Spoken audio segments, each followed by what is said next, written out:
Welcome back, everybody. Welcome back. We got a lot to discuss today. We got a lot to discuss. We've already been discussing a bunch, but we're gonna go a little bit in detail. Okay, so I hope everybody's a little bit calmer from Sunday. But yeah, let's just get into it. Welcome back to the Sick Podcast Anvil Show. Sammy, go ahead and bring us in. Turn up your volume. Because you're about to listen to The Sick Podcast. Anvil Show. Intercepted! Marlon Jackson! Marlon's got it! We're going to the Super Bowl! We're going to the Super Bowl! Marlon Jackson with the interception! He picked off Tom Brady! The sickest Indianapolis Colts podcast. It's gonna be sick. Welcome back, everybody, to the Sick Podcast Anvil Show. We are here on this glorious Tuesday. And I know it might not be so glorious in Colts Nation, but you know what? It's a glorious day. You want to know why? Because you're here with us. And we can't wait to hear from you. Make sure that you're liking, commenting, sharing from wherever you're watching from, YouTube, Twitter, Facebook, I don't know, carrier pigeon, whatever it may be. Whatever you're doing, let's just go ahead. We'll get into it. Before I do get into anything, let's just go ahead. Just talk. I'm going to talk to my good brother. Okay, like I said, you may not know that we're related, but you know we are. Okay, Absolutely. And if you question it, we're going to tell you, shut your face. But we have with us Big P. What's happening, everybody? But I have one question here. Yes. I understand carrier pigeons used to be the way to communicate back in the day, but how in the hell are you going to watch our show through carrier pigeon? See, what you're going to do is you're going to go ahead and just send over some notes every now and then. You give a pigeon a little bit of Red Bull, boom, 4 times the speed they would normally fly. You don't even know about that. I did not. You're welcome. Thank you All for right. the education, sir. You're welcome. You're welcome. and to further educate the crowd and everybody that's tuning in right now, make sure, and we want to make sure that you know that I don't. Well, Pat, you know what touchdowns are. I used to. don't I do know that. what opposing teams' touchdowns are. Yeesh. Well, whether it's a touchdown, a TD, tutty, taking it to the house, whatever you call a touchdown, they matter more at DraftKings Sportsbook, an NFL Sportsbook sponsor of the NFL, or an official Sportsbook sponsor of the NFL. If you're ready to place your first NFL bet, you could try betting on something simple, like a player to score a touchdown, or whatever opposing running back we're facing, potentially going over 100 yards, whatever it may be.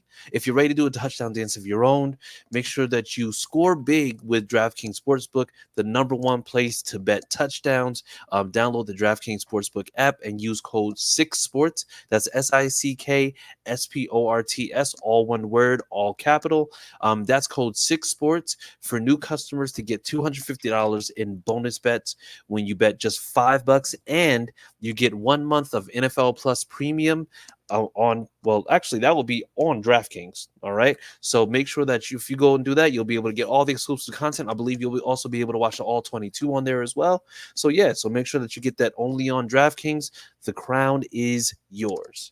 Gambling problem? Call 1-800-GAMBLER. In New York, call 877-8-HOPE-NY or text HOPE-NY 467-369. In Connecticut, help is available for problem gambling. Call 888-789-7777 or visit ccpg.org. Please play responsibly. On behalf of Boot Hill Casino and Resort in Kansas, 21 and over, age and eligibility varies by jurisdiction. Void in New Hampshire, Oregon, and Ontario. Bonus bets expire 168 hours after issuance. For additional terms and responsible gaming resources, see dkng.co/ftball. NFL Plus Premium offer available only to new and former NFL Plus subscribers. Additional NFL Plus Premium terms at nfl.com/terms.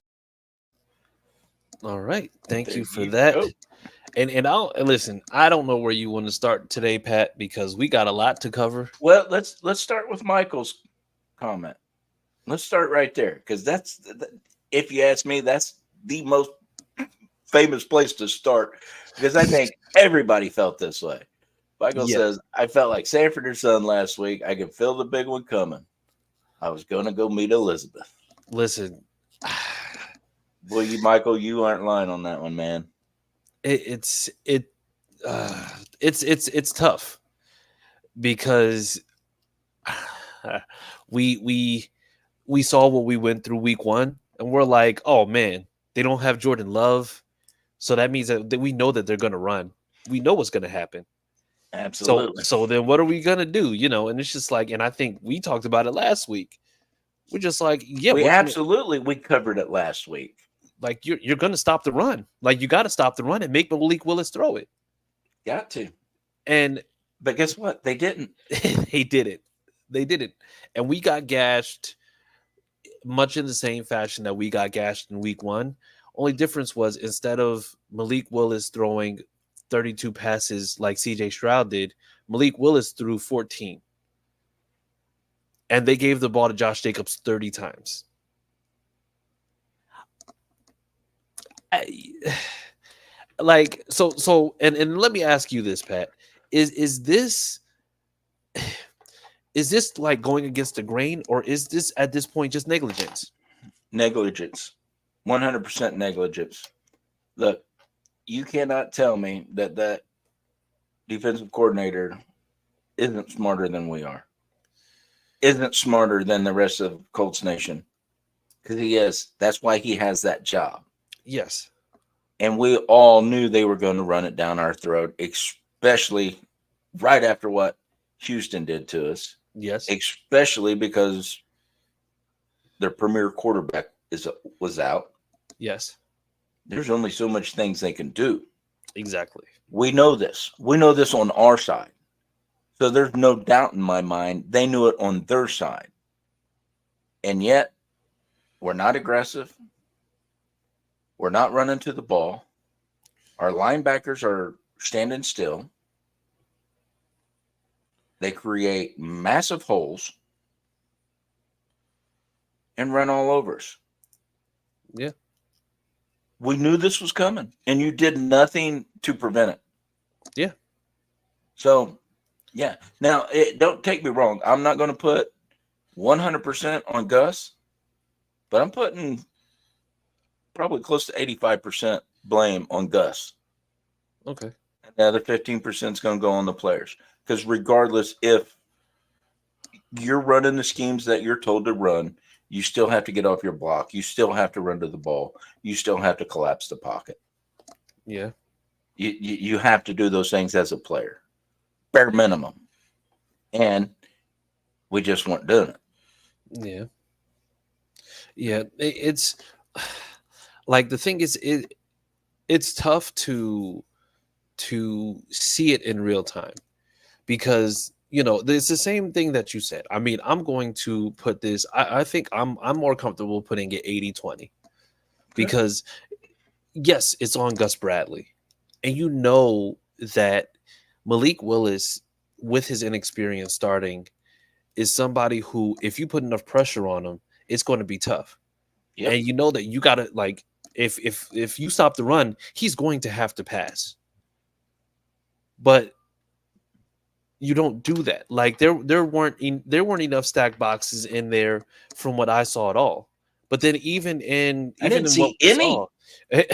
and correct any. You guys know this. If you're in the chat, Chris, everybody knows this. If I say something that's wrong, correct me, please. Yeah. So correct me when I say I didn't see any stacked boxes in this game. Okay. Well, I tried to be nice, but we didn't see any stacked boxes. We didn't.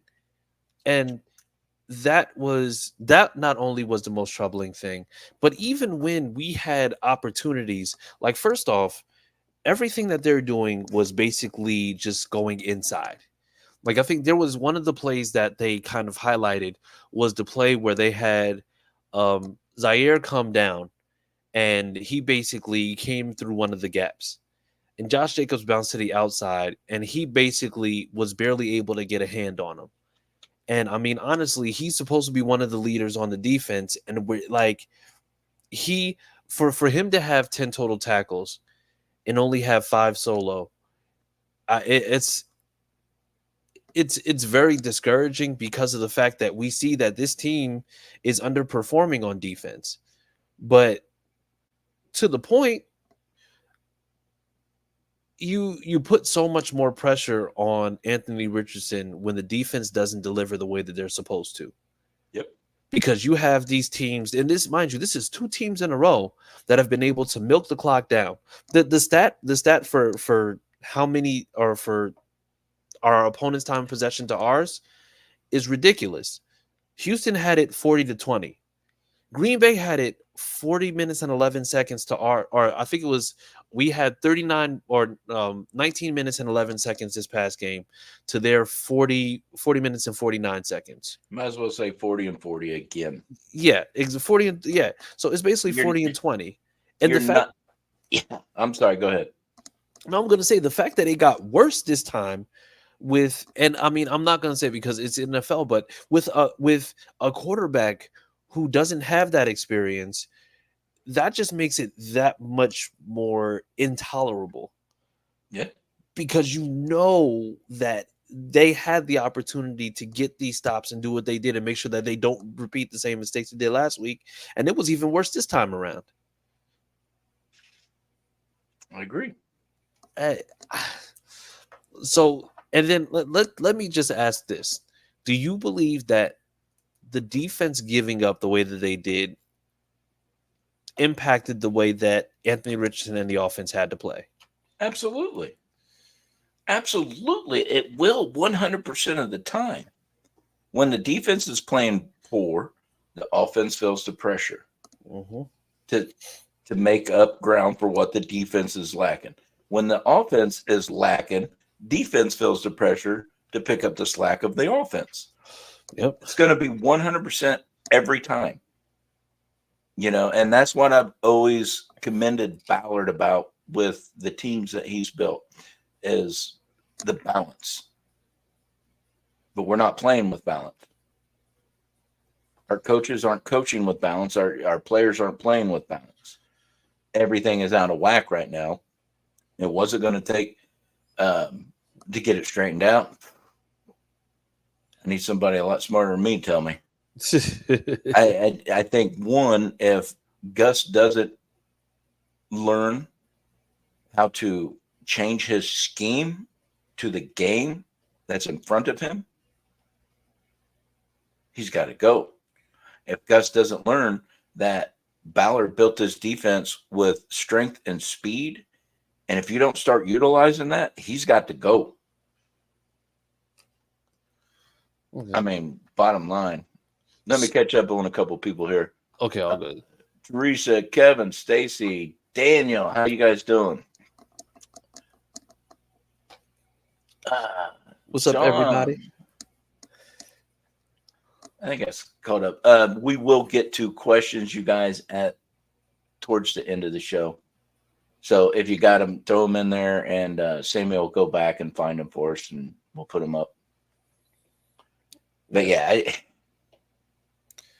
But now let me ask you a question, and this is we do this, and Pat, you already know. I know he's your daddy. I know he's your daddy, but we've seen now in 2 weeks. I'm gonna say seemingly 3 players, or 2 players, you could say, that were potentially guys that were, I'm gonna say, guys that could have been acquired. So you have Daniil Hunter, and then this week we go up against Xavier McKinney. It was a safety that hit free agency. And I mean, these are guys that have impacted the game in how we were able to do things. I mean, we saw Xavier McKinney was the one who made the first pick, the one that was the pass to Alec Pierce. Now, and this is something not just from the fan base, but just like general question. Is Ballard's method of acquisition failing the team?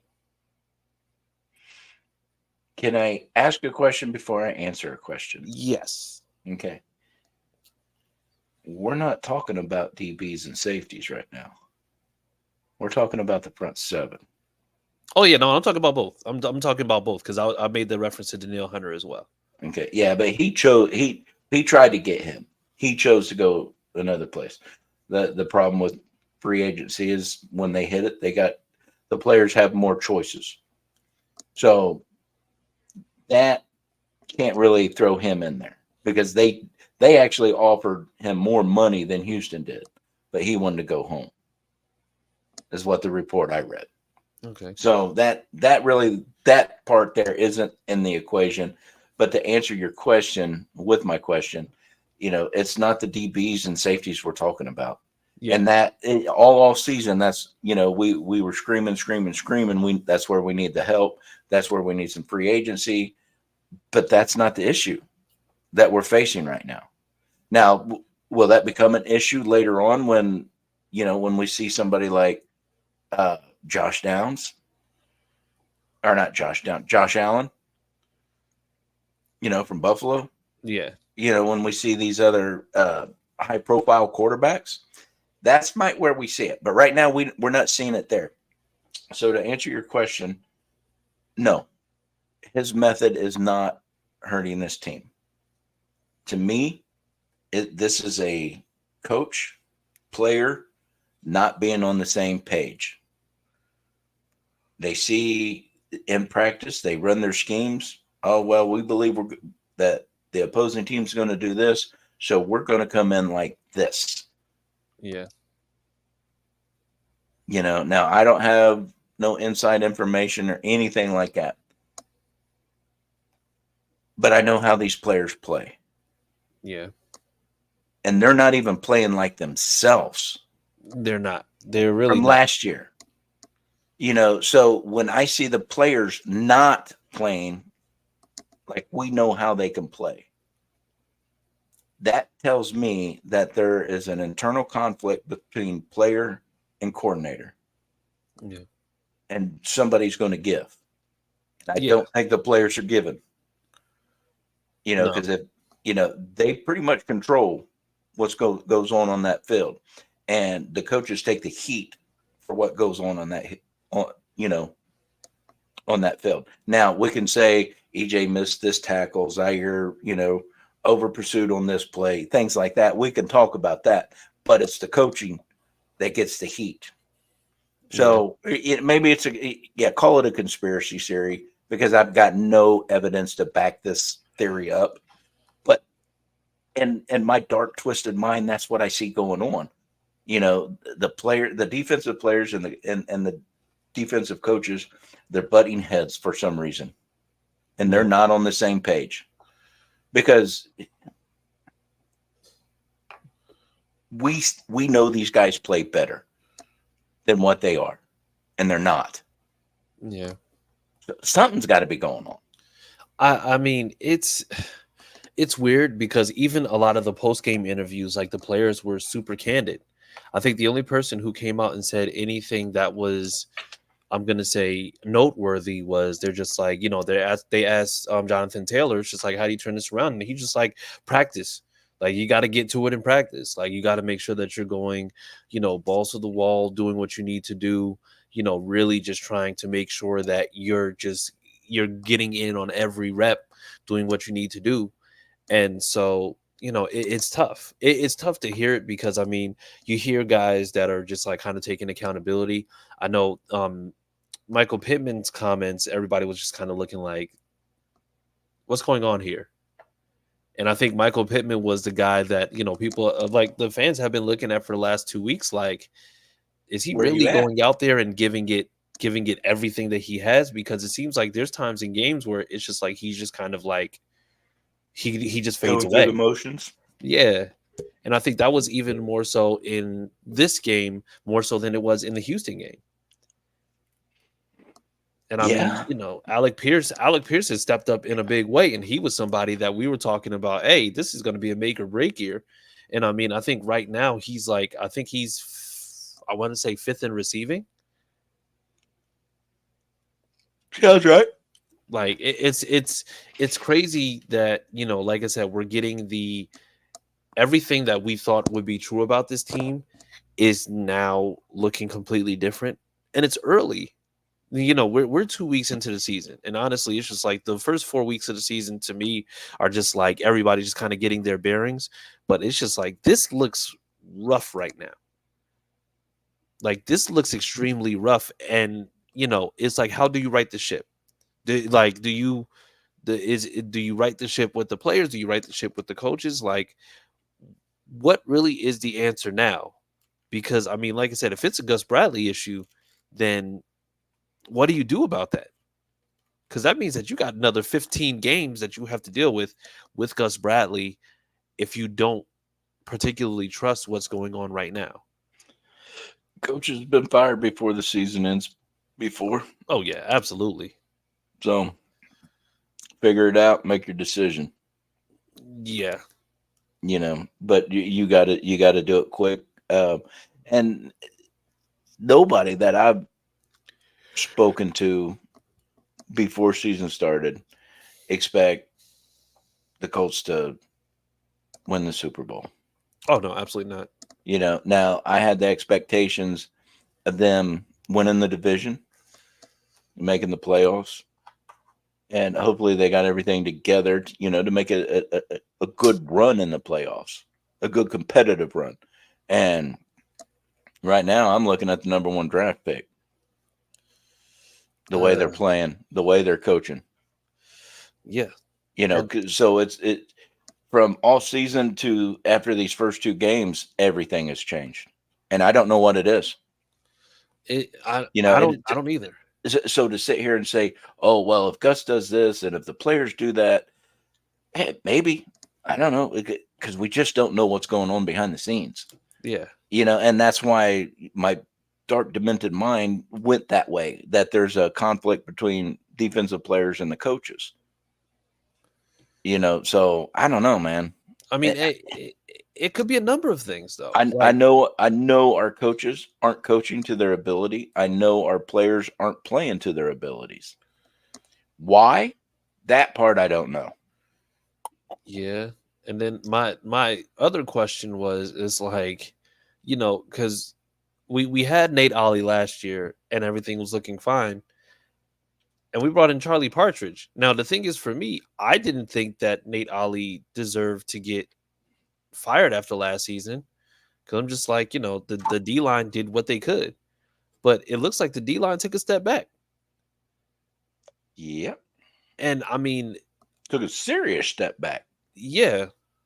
And, I mean, honestly, it's just like, I don't mean to be overly critical, but it's just like, what was the mysticism behind Charlie Partridge that they felt that they didn't have with Nate Ollie? I don't know. That's a question you should have asked Chris when we interviewed him. I mean, if I had known that the line was going to be this bad, I absolutely would have asked him. Yeah. Like, hindsight is always 20/20. I would have loved to ask that question, but it's tough.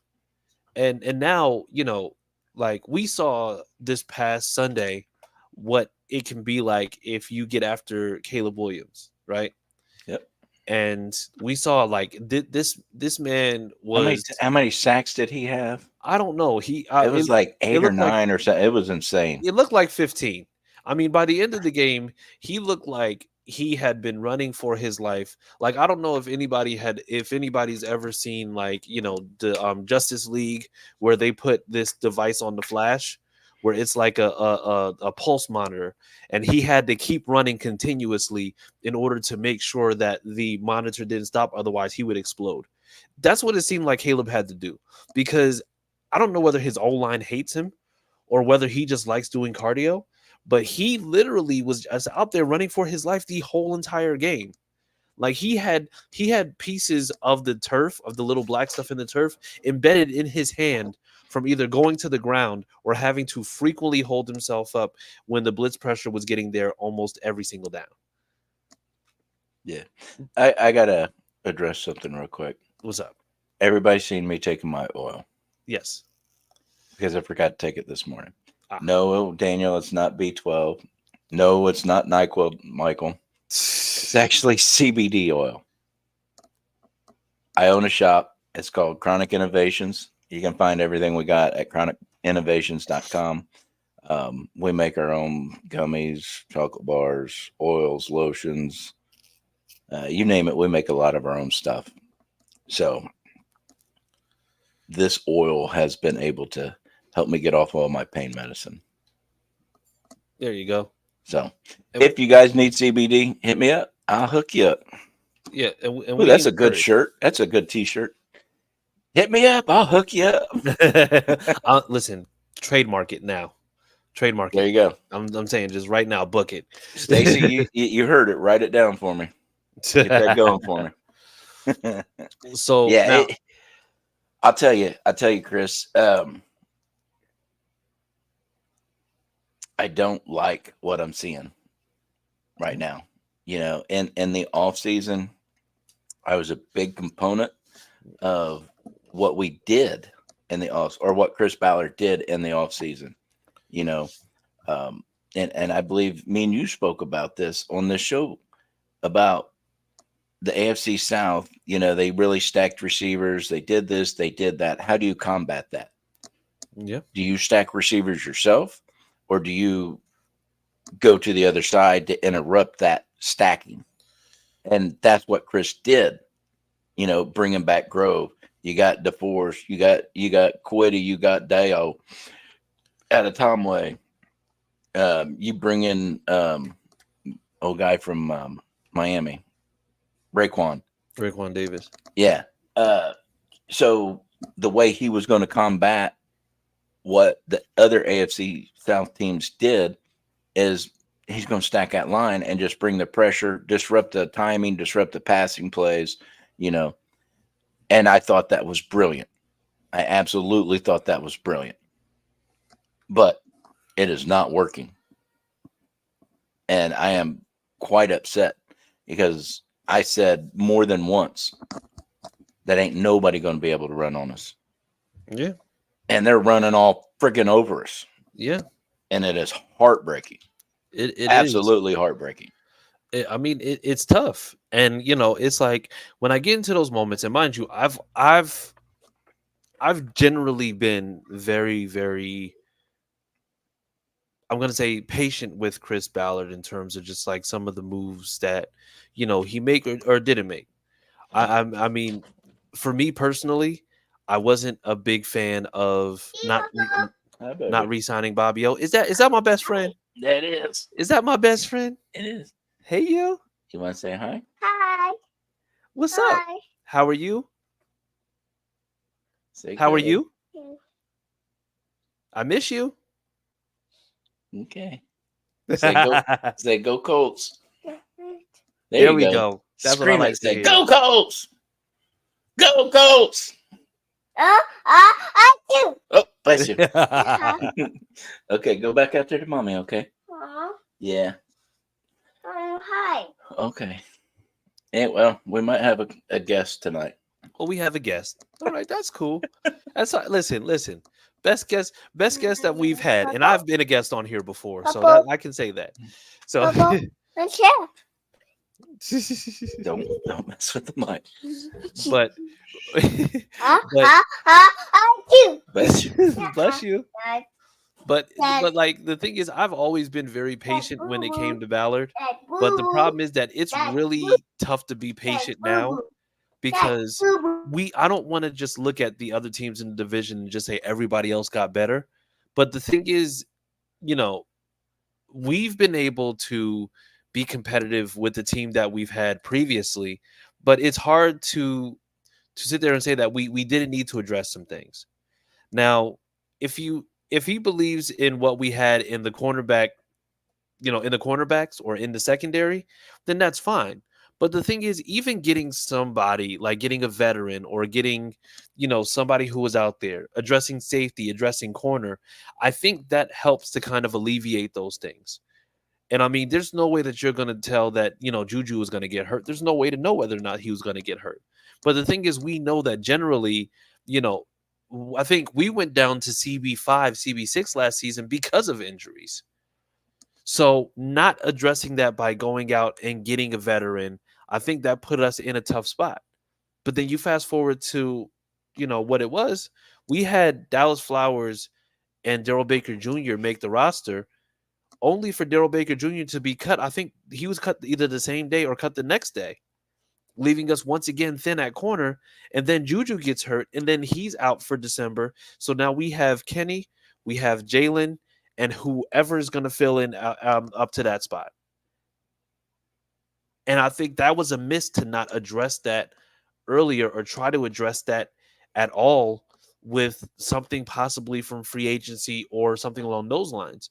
Now, I know Nick Cross right now is leading the league in tackles, but to me, that's not a good thing. Oh, you're muted. There you go. Thank you, Sammy. Yeah, I was just getting ready to say something about Nick Cross leading the league in tackles. But no, it's not a good thing when your safeties are leading the charge like that. It's not. That means everything in front of them's breaking down. Yeah. Now if you have that Troy Polamalu type roamer as a safety, yeah, you expect a guy like that, to lead the charge. Yeah. Because they truly used him as a roamer. He didn't stay in your typical safety positions. Yeah. And run safety routes. But the man was a master. I think he's seen into the future. That dude was always in the right spot at the right time. Yeah, and the thing But is we that- don't have that. I'm not saying we have Yeah. that in Nick Cross, because we don't. What you see, the production you're seeing out of Nick Cross right now is because everything in front of him is breaking down. Yeah, And that's a problem. And it Exactly. better get fixed fast. yeah, Because we're already down 1 game in the division, 2 games overall. yeah, Keep stacking that shit up, and you ain't got a chance in hell. exactly. I don't care if you get hot in November. You done blew it in August and September. Exactly. And I mean, You know, we're every already a game division matters. game down. Yeah, we're already a division Right. game down. So the thing is, like it's crazy because if it let's just say it comes down to the end of the season, and we've already dropped the game. Let's just say, assuming us and Houston have the same record at the end of the season, but they've swept the division. At what point then can you say, oh no, we end up going and losing out? Or let's just say the division comes down to a tie, but because of the fact that we lost this division game on that, it's just like, it's kind of tough to fathom, because you know what it was like. It was a 2-point game that we had against Houston. And even then, it's just like we're frequently playing from behind. But the thing that I also don't like is the fact that instead of AR being able to naturally make mistakes, and this is something that I heard Stephen Holder say, and it made perfect sense. He said Anthony Richardson isn't being allowed to make mistakes because he's having to play hero ball to make up for the fact that the defense isn't delivering the way that they should be. Like he's not able to go and just like play and potentially make mistakes. He's having to force the ball. He's having to speed things up. He's having to play from behind with less of a clock to work with, because defensively the front 7 isn't stopping the run. So the clock is frequently moving. Like we've given up what I think the number is, I think 300 yards on the ground on 62 carries. Wow. And the problem is that is contributing to the fact that these teams are controlling the ball for almost the entire game. Like 40 minutes is 5 minutes shy of controlling the ball for 3 full quarters. Yep. And you mean to tell me that you're expecting teams to not sit there and say, "Oh yeah, if we see that D-line, they're food. We're gonna eat them alive." But then you're sitting there and you're saying, "Oh well, AR didn't look good. AR didn't look good." Of course he didn't look good, because he's watching our defense give up the butt, and then he's going and saying, "Well, you know what? I got to get it back." Yep. So you're forcing him to have to go and just like fight from behind, fight for these things. But then also, and this is also on Shane too. Because how do you only give the ball to JT 12 times when he's rushing for 8 yards a carry, and then you don't play him for the entire fourth quarter? Yeah. And when it was your buddy James Boyd asked him at post-game interview, he gave such a vanilla answer. Oh, we wanted to give the other guys reps. Why? Dude, that's the wrong freaking time to give those guys reps. I'm sorry. You're behind in the fourth quarter. You put your studs out there to do what studs do. That it's not time to, everybody gets to play pee-wee football. Yep. It's not the time. I'm not saying they don't need reps. I'm not saying they don't deserve reps. I'm saying it was the wrong time to give them the reps. It was the worst time to give them the reps. The absolute worst time. Yeah. And like that comment alone bugged me because JT and we can just be honest. JT is our best offensive player. And you see how he's gashing this team, and you're not using the fact that he's gashing this team to your advantage. Now, mind you, 16 touches last week against Houston, they kind of honed in on that. They were just like, hey, we're gonna stop them from running, and we're gonna make our AR pass.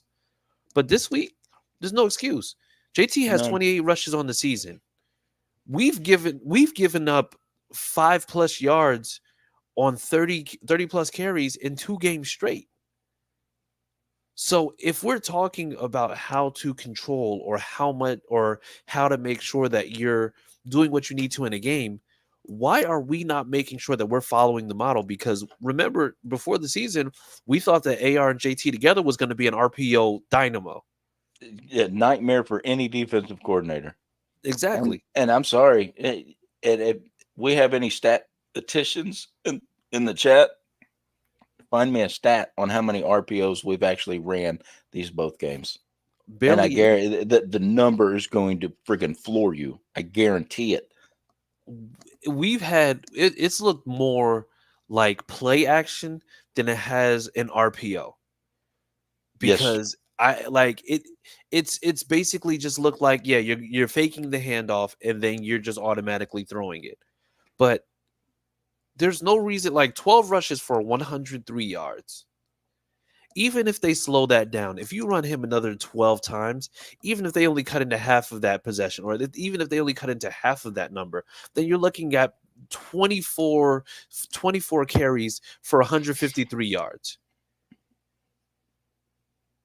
And you can't tell me that there's not an opportunity there when it comes to that. So the thing is, I mean, the coaches as a whole, I think they failed, but I think it's also on the players too. I just think that it's just like they're not allowing AR to make the kind of mistakes that he needs to make. They're forcing him to make mistakes on the fly because they're coaching their way out of games. I agree. I agree with that 100%, dude. 100%. And you're going to end up getting AR hurt again. Yeah. By trying to coach out of the loss. Yeah. Because one side of the ball is not doing what they're supposed to be doing. Yeah. The game definitely is totally different when your defense is stuffing the opposing team versus their offense running all over, controlling the clock, controlling the field, controlling everything. Before Clyde jumps back in here and starts talking about scheme, I'm going to start bitching already about these DBs starting 10, 12, 15 yards off the receivers. We're still doing that. We got cooked so many friggin' times last year by that scheme. Yeah. And not jamming those receivers. And we're still doing it. And that's adaptability. Like that was 100% Gus. Yeah. 100% Gus. And and the thing is, we've known this about Gus. We've seen this for 3 years now. We've seen the fact that Gus barely ever adapts and he doesn't make the changes necessary. So the thing is now, which makes it even worse, is the fact that teams know that not only can they run, but they know that they're going to end up backing them off in coverage anyway. So you can't even really efficiently stack a box based on this defensive philosophy. And I like I'm going to be completely honest right now.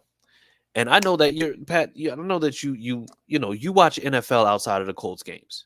Like you watch football. Not this year. Well, okay, maybe not this much.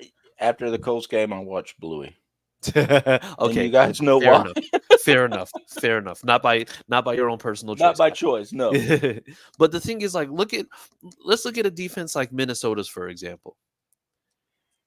Minnesota's defense, I can name one person on there, and that's just because they signed him.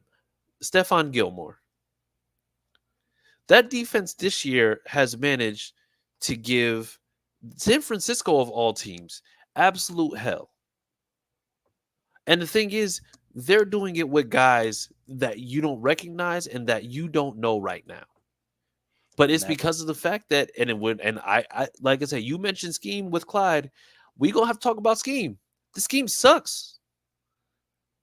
The scheme is trash. 100% trash. It's a cover 3 from 2013 that has not aged well into 2024.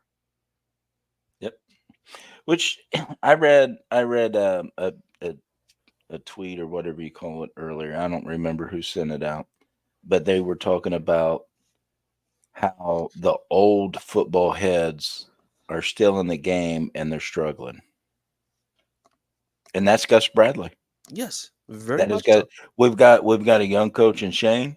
We've seen what he can draw up. We've seen the masterful plays he can call. We didn't see it in the Green Bay game, but we've seen it before. We know he's got it. And that's a young, innovative coach. Yeah. I think we need to get to a young, innovative defensive coach that's Yeah. aggressive.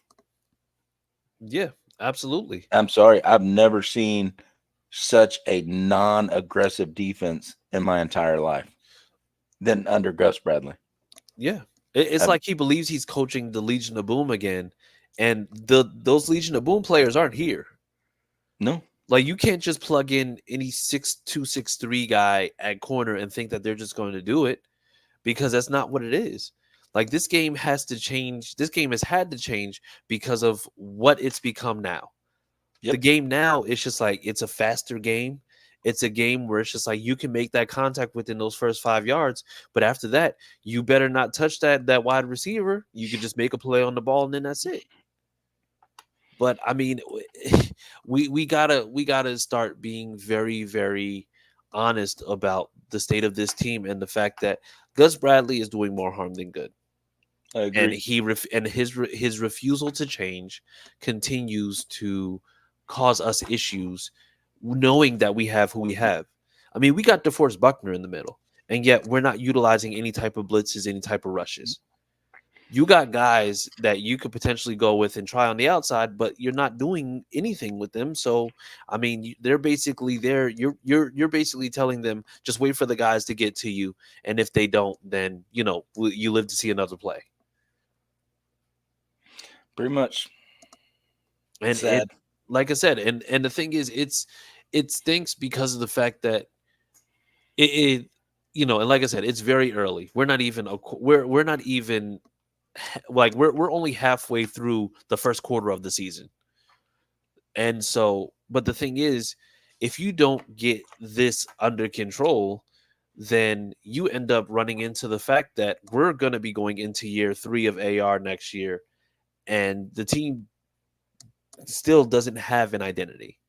I think with Shane, this team is trying to establish an offensive identity, but it's really hard to establish anything if you're not able to play to your strengths, because of the fact that you're frequently having to play from behind after giving up clock all game. Yep. So you're not wrong, sir. You're not wrong. I just don't know. And then now, and I mean, let's talk about the elephant in the room. DeForest Buckner got hurt the other day. Latu got hurt. They said Latu's day to day, but DeForest Buckner's on IR for at least 4 games. At least. So now that means that we're going to get heavy helpings of Grover Stewart, which, I mean, honestly, it's just like to me, it's just like he's solid, veteran on the D line. That's fine. But then that means that Taven Bryan is probably going to see the field a lot more. Yeah, that's another stat I seen earlier. He's he's been in for like 69 snaps, and Dio's been in for 5. What in the hell is that about? Dio is clearly the better player here, and he's multifaceted. You can put him on the interior line, or you can put him on the outside. Wait, hold on. I might have just made like a crazy. I think I'll just put on my tinfoil hat in my head for a second. Oh yeah, here we come. I like this part. Wait, okay, so Taven Bryan was drafted when? Oh, 2018. okay. Um, I have to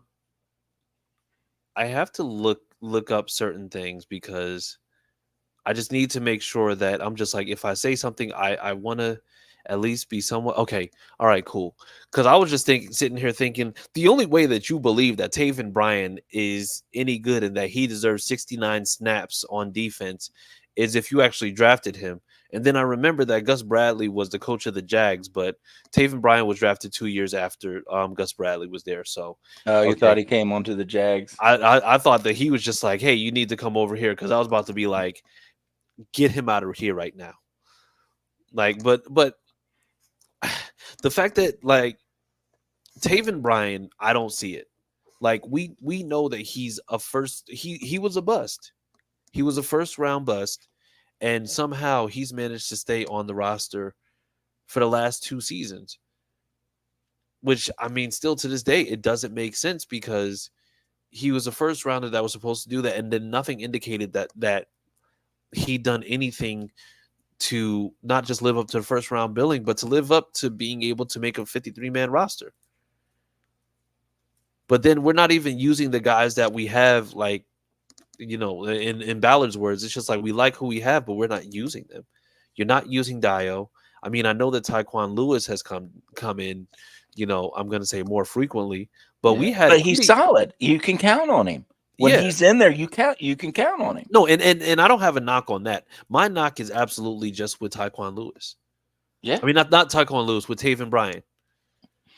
Because I don't see it. Like, I don't see what we're talking about. And then the thing is, even Raekwon Davis, like, that one doesn't make sense to me too much. Ain't seeing his worth either. Exactly. But the thing is, like, you're giving snaps to Taven Bryan and Raekwon Davis over Adebaware, who you know for a fact is a guy with a high motor. Even though he's a 6'3", almost 300-pound guy, the guy runs like he's a wide receiver and has the speed and has the strength. Yep. And yet we're sitting here questioning why we're seeing like this kind of stuff is the reason why it's so frustrating to see what it is on defense, because there's no point in saying that we're going to trade back so that we can get more draft picks and draft all these guys and do all these things if you're going to let Taven Bryan start over people that you have yet to go ahead and try out. You know that he's not producing in the game. Nope. So why are we not going with these guys that you keep on trading back and telling us that we need to go back and get? I'm going to imitate my granddaughter. I don't know. I don't know. I really don't know, man. I have zero answers for that. Zero. Yeah. And I think somebody said, I think it was Sean. I don't mean to jump over because I know there's a lot of comments coming in. Yeah, we probably need to start getting to those pretty soon. Yeah. But I know, and like I said, I just want to answer this one. So Sean said, Sean Ward said, this defense has gone downhill since Eberflus left for the Bears job. He wasn't perfect, but he got a lot more out of this defense. And I mean, he's right. Because as bad as his cover 2 schemes were, he was aggressive with the front 7. Yeah, he absolutely was. Totally different defense. Not just that, but when was the last time we seen a cornerback blitz from Kenny Moore? I don't know. And that was something that worked damn near to perfection all the time. Like the thing is, like the one thing that you could say about Eberflus's defense is that he had moments where it was inconsistent. And I'm going to say absolutely he had moments, but I'll tell you this much. I mean, Darius Leonard or Shaq Leonard was at his best when he was in Eberflus' system. Mhm. When he got into Gus Bradley's system, all of a sudden it got strange because it's just like he basically just had to play in a box and then that was it. But then now you're not even getting the full production out of your defense, out of this front seven. And now all teams are going to do is they're just going to run on you. Like we were looking at all the wide receivers that we had to go against, and now you have to look at all the running backs that you have to go against. Because if it's anybody that's worth a darn, you're praying that you don't get gashed. Yep. So we can get to the comments because Yeah. But before we do, we've not been playing well. You guys know this. You've seen it. But you know what has been going well? What? Our tailgates. Our tailgates have been off the hook. Our first game, we started doing live pregame shows and holding trivia questions. And the first game, we hosted the Traveling Texans. Great group of people. Yep. We even asked them trivia questions for a CJ Stroud rookie card. And we asked Colts questions for an Anthony Richardson rookie card. This week, Thursday, I will show what we have for the Bears question and the prize basically. But our friends from Houston, they went to a site and they bought a bunch of gear. And it is player used gear. Mm. And I think this site is like a nonprofit thing. So teams give them, player used gear, sideline gear kind of stuff, hats, shirts. But this week, if you come out to the tailgate and you get picked to answer the trivia question, you're going to win a pair of these bad boys.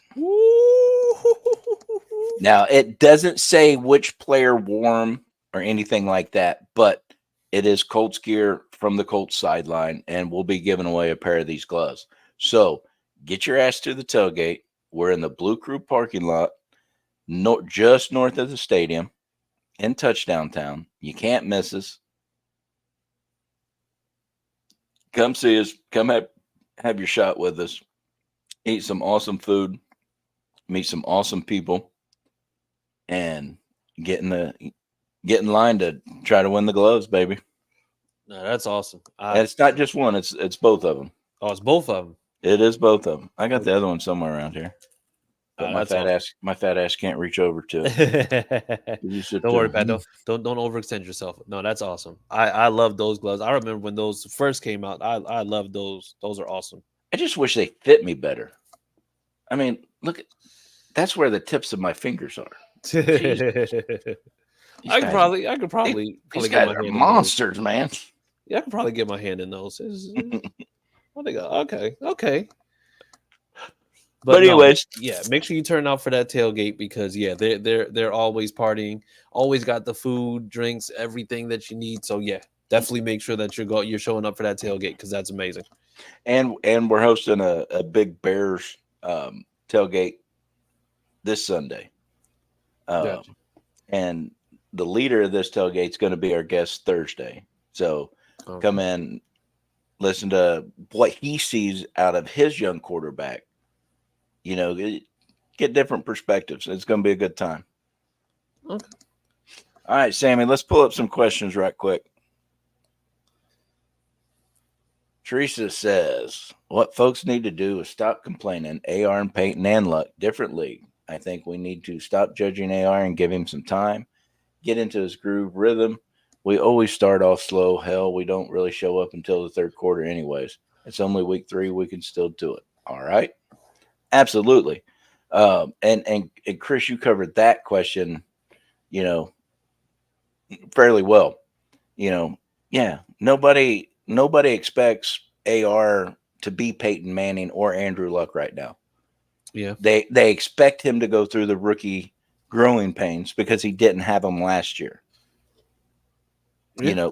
But with what you said, with the pressure because of our defense, man, God, I hope they can turn this around and give him that luxury to grow up properly. Yeah. Yeah. I like the best thing that this defense can do is just stop the run. If you can stop the run, then leave it to teams having to pass. Yeah. Because And honestly, we're quit not playing going to Kenny see Moore as a friggin' linebacker, Gus. Stop that shit right friggin' now. You're gonna make me lose my religion over that. Yeah, That we is definitely stop. we Just need to stop. not see that anymore. No, ever again. So yeah, no thank you. I don't get it. But we, like I said, this team doesn't need to be at any more of a disadvantage. Like we need to absolutely just have guys out there because, like I said, we're thin as it is at corner. When there was already a group that was extremely questionable to begin with. So yeah, so let's just not. Let's just not. Yeah, we can go to the next question. Because Jesus. You take this one. Is it so? Michael Timko said, "I felt like everybody was back, letting the play happen, and then making your decision on what to do instead of trying to stop what was happening. If that makes sense." And you're right because Makes perfect sense. there was one play where Kenny was covering one guy, and what they did was it almost like they ran like a decoy route because the plan was for them to go to the out. Kenny just happened to be covering the guy who was going deep, but then he saw that the ball was going to the sideline. So then Kenny, with his instincts, was able to go and just make the break on the play so that he was able to stop the reception on the sideline. Now, the thing is, that's what you get from somebody like a Kenny Moore. But the problem is that you're not always going to get that from everybody else because you can't expect everybody to make that type of play. Clyde's famous line for a play like that is talent over scheme. If Kenny would have kept with that scheme, he would have kept with that man. Oh, yeah.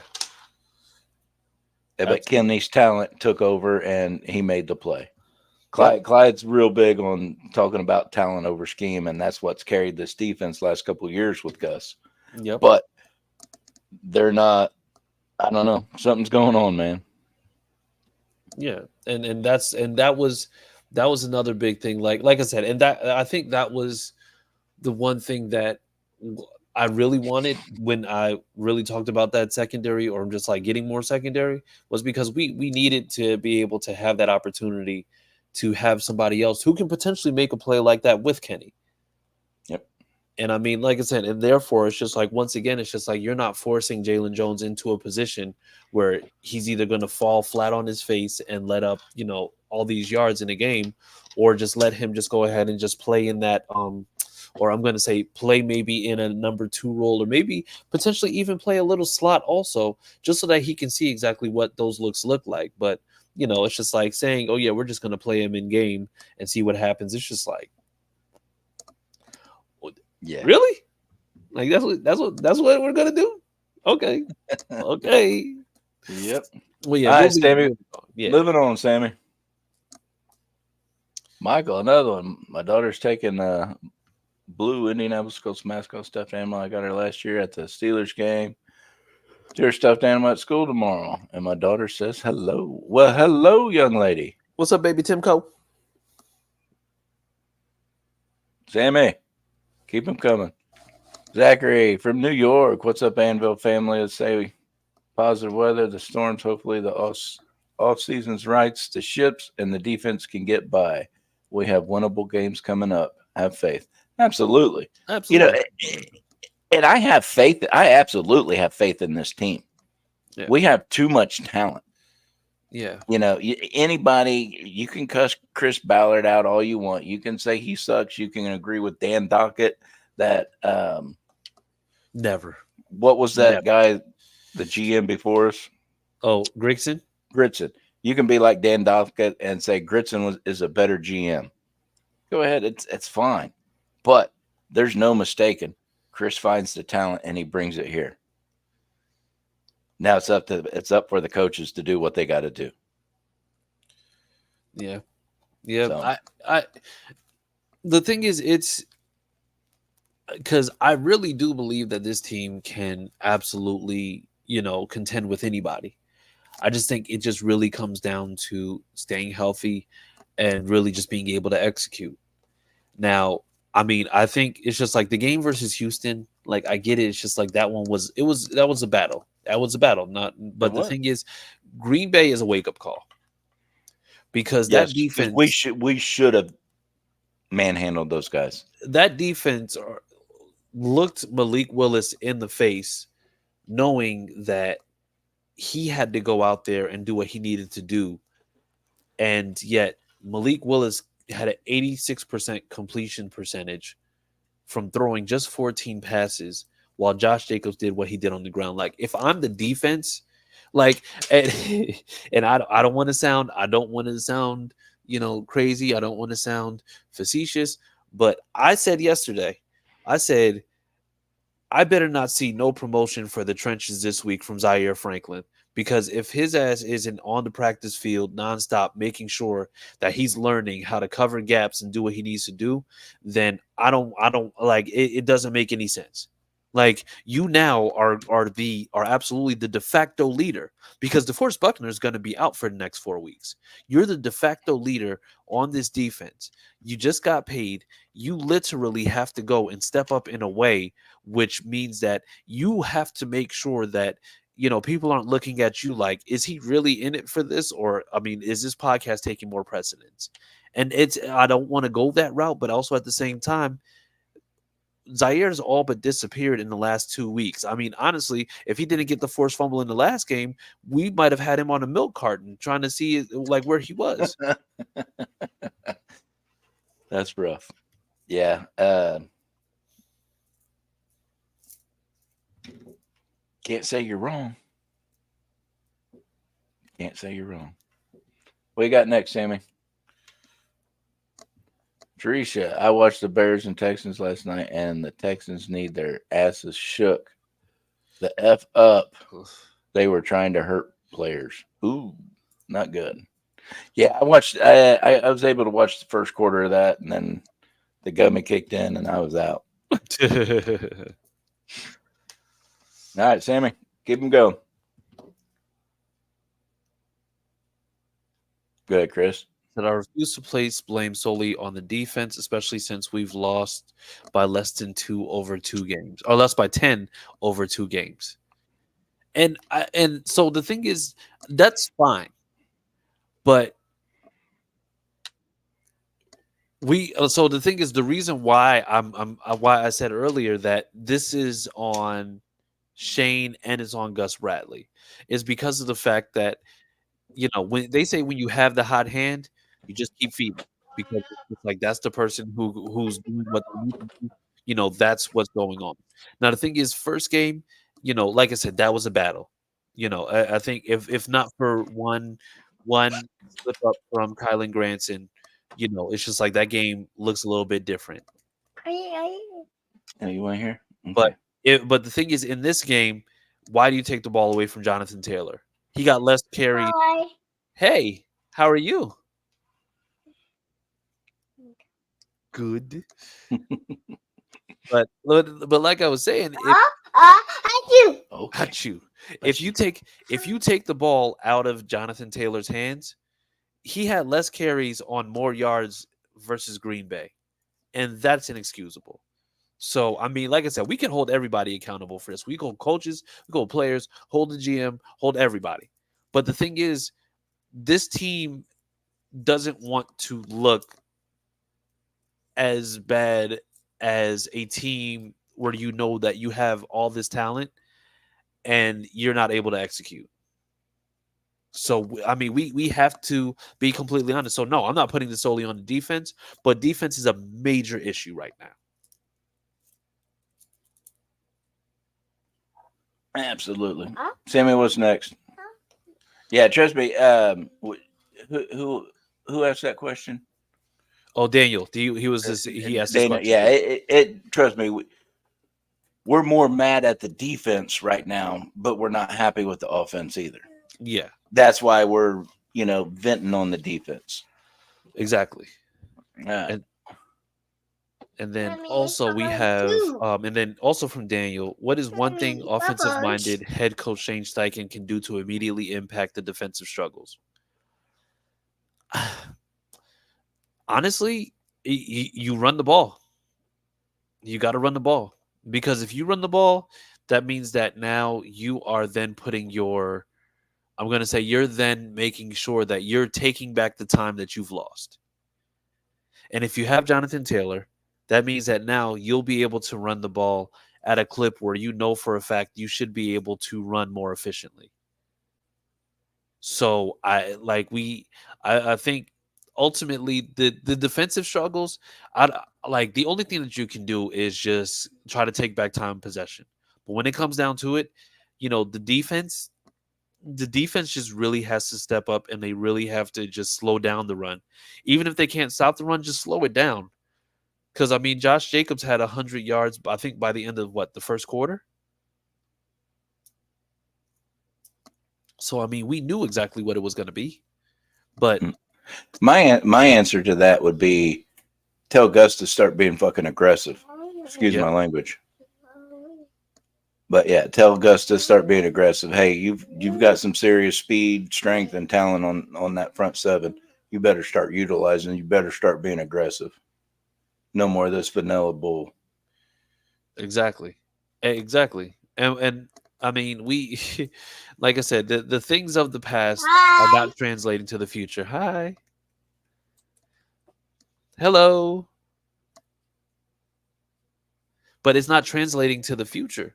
And so right now, I think Shane Steichen really has to, I know that he's going to let him handle his side of the ball. He's going to let him do that because that's the guy that Shane Steichen is. Shane Steichen is going to control what he can control, and then he's going to let things happen the way that they should. But also as a head coach, you got to be able to hold your guys accountable and just be like, listen, whatever you're doing recently, you got to change something because it's 2 weeks in a row that we just are not looking the way that we know we should. So, I mean, it is what it is at that point. We got any more, Sammy?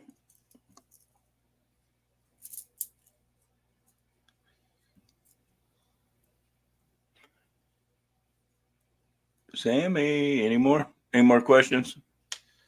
Stacy, tell Colton I said hi. What's up, Colton? Hi, Rebecca. Yeah. But you know what? I think which is like we are going to be positive because like I said, it's not like we haven't seen things like this before. I think we probably deal with adversity way more than yes, Stacy. I think Sammy went to sleep. But we've dealt with adversity. I mean, hell, we went 1-5, and I'm not gonna say he who shall not be named. But I mean, the last year that we had, a person, um, we were 1-5 to start the season, and then we went on a 9-1 run. Yep. So it's not to say that we haven't been in this position before. It just really stinks to go through this position again and again because it's kind of like history repeating itself frequently. So Yeah, and it's tiresome. It's been 11 years since we won a home opener. We're getting pushed around in our home house. It gets tiresome. yeah. And you know what? Like I said, we're going to be positive. We're going to do everything that we need to make sure that we're in the right position, in the right spots. But we just gotta just be at a point where I think we can be positive, but we can also make sure that we're being objective and making sure that people are held accountable. Like we can't keep on saying, "Well, we'll fix it one day. We'll fix it one day," because I mean, right now the time is right now to make moves and do the things that we're supposed to because we have a quarterback that's on a rookie contract. Now, the thing is, if we have somebody who's not on that type of contract where you have to pay him at some point or another, then things start to get a little bit hectic and then you're just like, okay, well, we can only afford to make certain moves. But right now, it's just like now's the time to strike while the iron's hot because, I mean, you're getting the iron for practically nothing. Absolutely. So, like I said, we can be positive. we can also be objective, and we can also make sure that we're just holding people accountable. I mean, like I said, some of these guys are my favorite players. Like I said, I got to meet Zaire going to training camp. Cool guy. But the thing is, it's just like he's not showing up as a $10 million a year guy. Yep. So I do have hope for what this Sunday looks like. The way that we saw Caleb running around the other day, I think he'll probably still be tired on our game on Sunday. So I think that's also going to be very awe-inspiring. I'm sorry, guys. She's under my feet now.